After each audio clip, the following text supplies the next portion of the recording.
All right, here we are. First video in 11 months. Welcome back to my channel. My name is Andrew Fillion. This is the official channel relaunch. For those of you that are returning, I want to give a little bit of an explanation as to where I've been the past 11 months and why I stopped making content. So first and foremost, if you're brand new here, before I shut things down, I was a health and fitness channel. I had been doing a lot of different types of content related to running, bodybuilding, fitness, health, dieting. I was really trying to find my space here on YouTube as a fitness content creator. I tried a lot of different things. Some things worked, some things did not, but I was never shy from trying new things. I had one video in particular that did very well. And that was a video that was based around the keto diet. Some background on that. I was doing a bodybuilding show. I was a few weeks away from competing and I was a little bit behind on my own cutting schedule. So I wanted to hit something that was very aggressive, would lose a couple of pounds in a very short time span, and then I was going to keep things going. I didn't expect that video to do as well as it did. It was all about bacon. From there, a lot of keto and a lot of carnivore people started to tune in because I made a bacon video. And from there, I kind of felt a little bit pigeonholed. I had been making content up until that point for about a year and a half, and I was getting very little views, very little engagement. And so I had this video that blew up. It did multiple tens of thousands of views. And I thought, okay, if people want bacon, I'm going to give them bacon. But unfortunately, over a period of time, I started to get burnt out on it. I didn't really want to be known as the bacon guy. And the more videos I made, the more people from the carnivore space started watching my videos. And the truth of the matter was, I wasn't even actually a keto guy or a carnivore guy. I was eating all kinds of foods. But I felt like I would be a liar or a phony if I told people that. So I kept creating all of these fitness videos based around the keto diet and the carnivore diet, when I myself didn't even truly believe in it. This led to a tremendous amount of burnout. Now, one thing that I never really expected was that when I started creating content, how bad I would develop body dysmorphia. So a lot of people in the fitness space, they do have it, especially people that compete in bodybuilding shows. But as someone that was continuously making videos every week for a year and a half, I felt that I had to look a certain way all of the time, or else I would kind of come off as a fraud or a phony. And so I would do these really crazy things to keep myself lean. And then kind of in between videos, I would go on these like food benders and food binges that I wasn't doing prior to creating content. I kind of had realized over time that it wasn't sustainable for me to try to stay in content creator shape all of the time, especially as my passion for fitness started to wean a little bit and die out. I never stopped working out, but after a while, I definitely stopped caring about the diet. Now, as you could probably guess, YouTube was never my day job. It was something I was doing to build up a little bit of side income. The idea behind the weight loss videos and all of the different bodybuilding videos was so that I could eventually start an online coaching business. Again, something I didn't fully realize is when I started coaching people, I found out it really wasn't for me. I'm a pretty laid back and easygoing guy. And so when I had clients that were coming to their weekly check-ins, they weren't filling out their spreadsheets, or they just in general weren't even sticking to the diet at all. Instead of being stern with them and correcting them, I was almost more like their buddy or their friend. Oh, we'll try harder next week, or there's always another day. We'll get back on the wagon. Things will turn around. But that just doesn't really work that way. In order to be a coach, you have to have kind of an abrasive personality where your client almost to some extent fears you a little bit.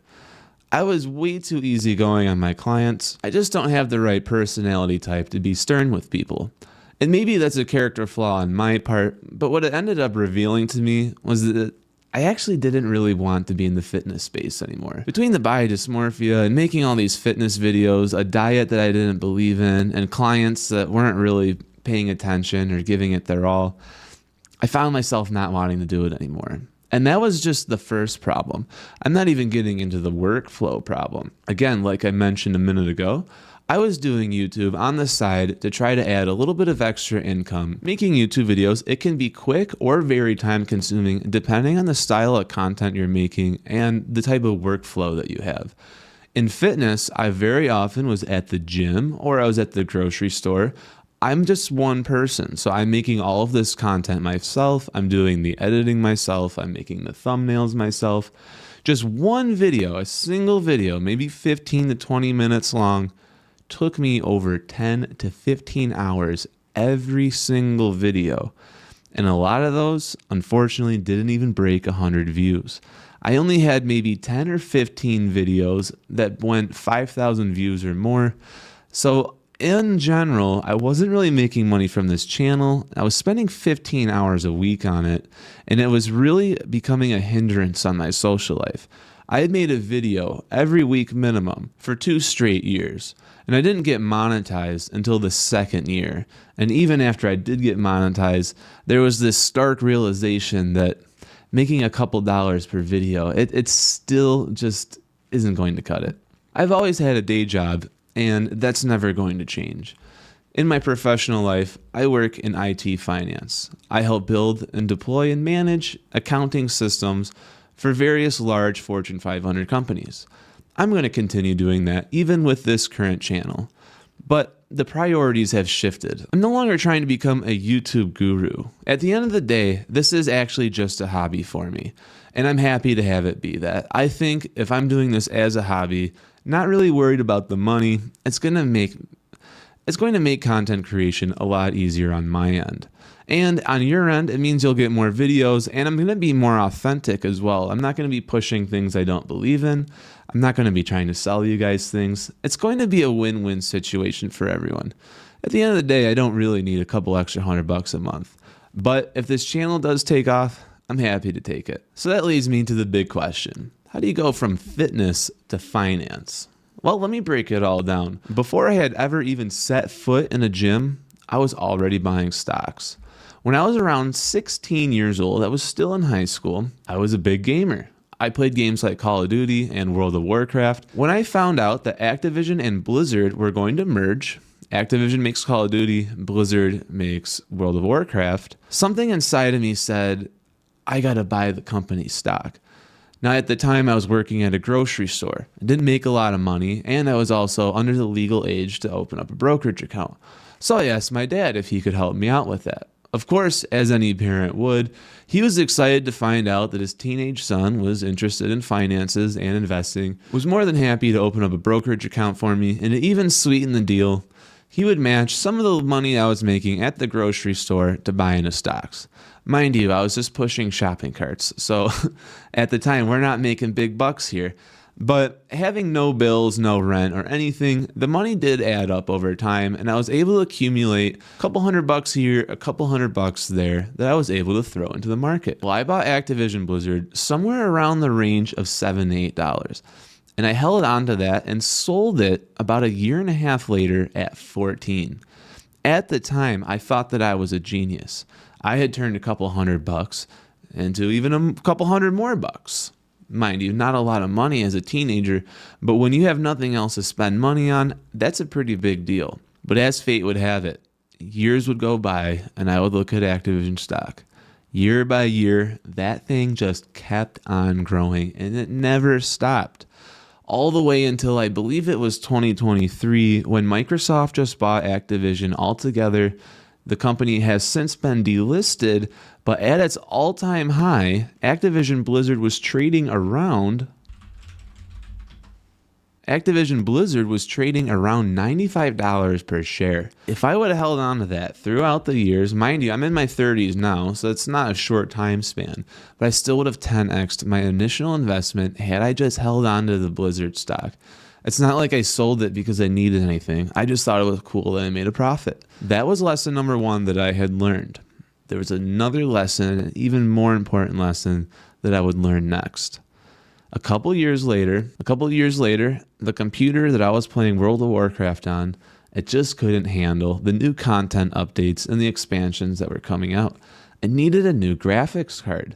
And so I went to Best Buy and I bought an Nvidia GeForce. I stuck that bad boy into the machine, and next thing you know, I go from 10 frames per second all the way up to 100. If you don't know what that means, the game went from real choppy to running smooth as butter.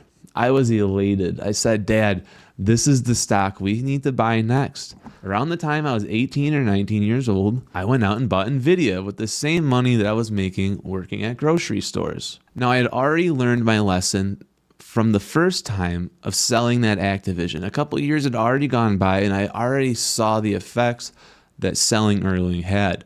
To this day, I've never sold my Nvidia stock, not even a single share. But there's another lesson that I learned here. I only ever bought Nvidia one time.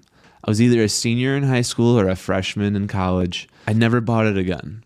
And I watched year after year as it continued to grow. And even to this day, when I look at Nvidia, I think to myself, there's just no way I could justify buying it at this price, knowing that when I was in high school, I bought it for pennies. So there's two major lessons here that I learned very early on in life when I was still young in high school and early college.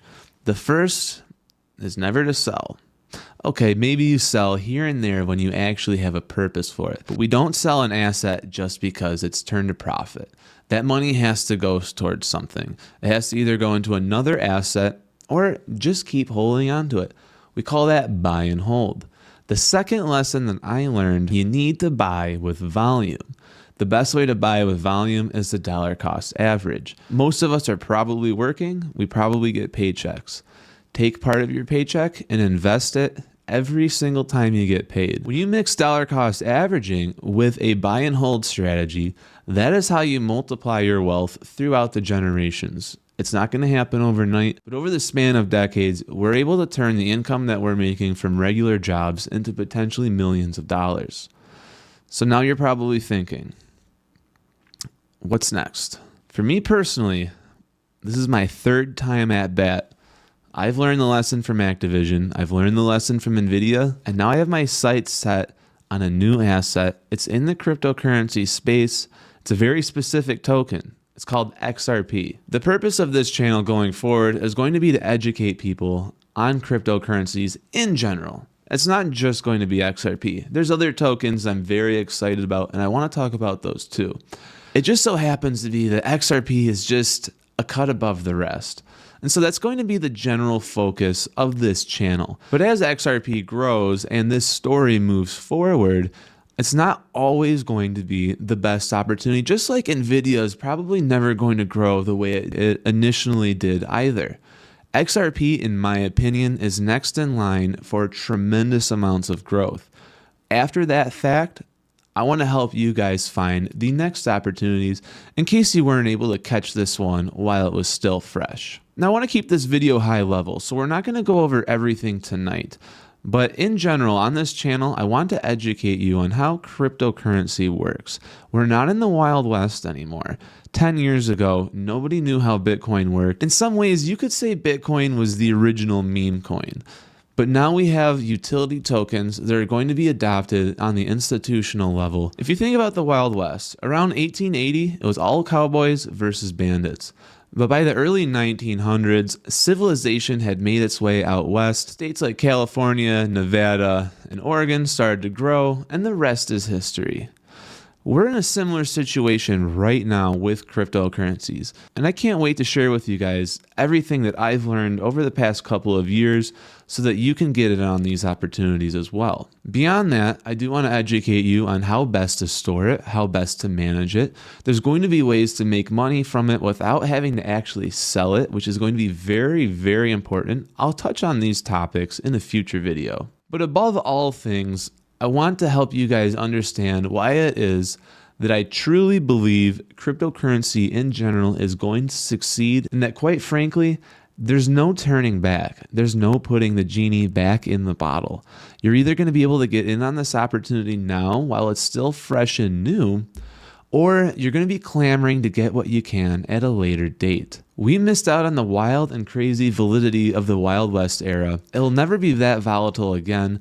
But as institutions adopt, we're going to see a tremendous amount of growth. Still quite not like the Wild West, but it's going to be much, much greater than what we're going to see after we have saturation in the institutions. I truly believe this, and I can't wait to share with you guys more. Now, if you're a first time here, I'm happy to have you. Hit the like button, subscribe if you liked what you heard so far. And if you're a prior subscriber, I'm happy to have you here, but it's no hard feelings if this isn't your cup of tea. If that's the case, it won't offend me if you do unsubscribe. Again, happy to have you here, but that's going to be up to you. If you do want to watch my old content, whether you're a returning viewer or a new viewer, in the playlist sections of my channel, I've archived every single video I've ever shot, and they're all separated by format. You'll be able to find all of my long-form videos, all of my podcast episodes, and all of my shorts compartmentalized into the proper folders that you would find them. Beyond that, we're starting fresh. From this point forward, you're only going to see cryptocurrency-related content coming from this channel, primarily focused on XRP, but we'll talk about adjacent topics such as AI, tech stocks, and other cryptocurrencies as well. I'm excited to break down all of these various topics with you all, and I hope to see you in the next one. For the time being, I've been Andrew Fillion. You guys have a good night. Take care.